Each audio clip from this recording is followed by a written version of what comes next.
Hello mga kapatid, isang magandang araw sa inyong lahat. Balikan natin itong Davao Bypass Road, no, Coastal Road, itong problema ngayon sa dilim, no, ng street lights dito.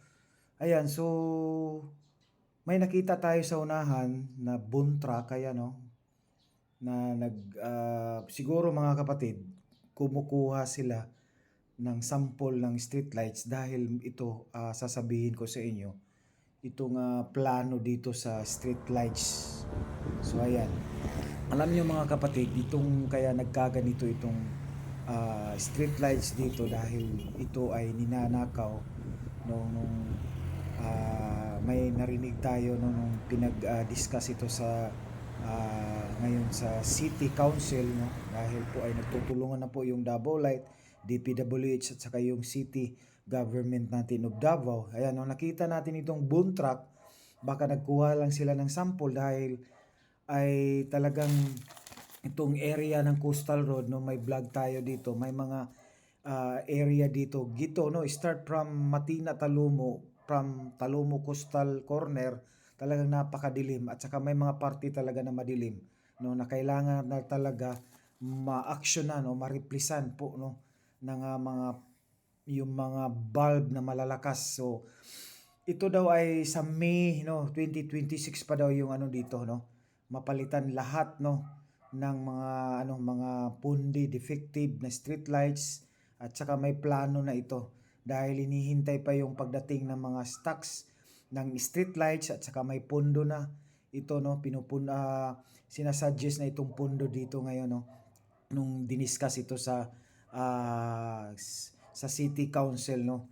So yun mga kapatid, kasi ito kung if solar kasi ito talagang pag sa gabi mahina talaga yan dahil nakadepende talaga yan sa sinag ng araw, lalo kung walang malakas na hindi maganda yung araw, so maapektuhan yung siga niya pag gabi, no. So yun, mas mabuti, sabi ng Davao Light, DLPC, mas mabuti yung light ang source ay kuryente dahil talagang malakas yun, dahil ay malakas, no, kasi yun nga 220 unlike compare mo sa solar.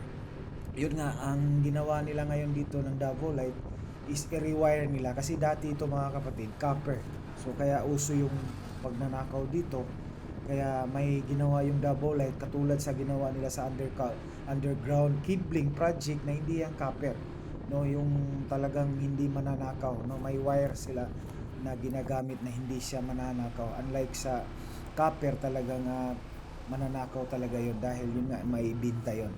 So yan, dahil ito po yung disenyo nito noon copper, so yan nga talagang ninanakaw dahil nga yun naka-invade lang siya. Pero yun nga mga kapatid, if solar kasi lahat ito, talagang yun nga ang sabi ko nga kanina, yung disadvantage niya mahina talaga. So compare mo sa talagang kuryente yung source. So yun mga kapatid, no, yun po ang update natin dito sa Davao, no. Bypass Road, Coastal Road, street lights, no. At saka hintay-hintay lang tayo, abang tayo sa ating mga vlog, no. That one day masasolve din rin itong street lights ng Davao City Bypass Coastal Road, no. Talagang maliwanag na ito. Abangan natin sa May dahil yun nga diniscuss na ito dun sa City Council, yun nga may inaano sila na budget dito para talaga ma-replacean lahat, ma-repair, ma-rewiring para magkaroon na po, no, ng maliwanag po ang Davao City Coastal Road. So hanggang dito, hanggang susunod muli mga kapatid, maraming salamat, no, sa panonood. Sa mga bago dyan, don't forget to subscribe, like, and share, no. God bless. Bye-bye. At may nakalimutan pa ako mga kapatid, according sa mga bulb nito na i-replace ay talagang yung mga malalakas po yung wattage, yung illumination, no, talagang maliwanag siya. Unlike dito na sa mga compare natin sa dati, talagang mahina talaga.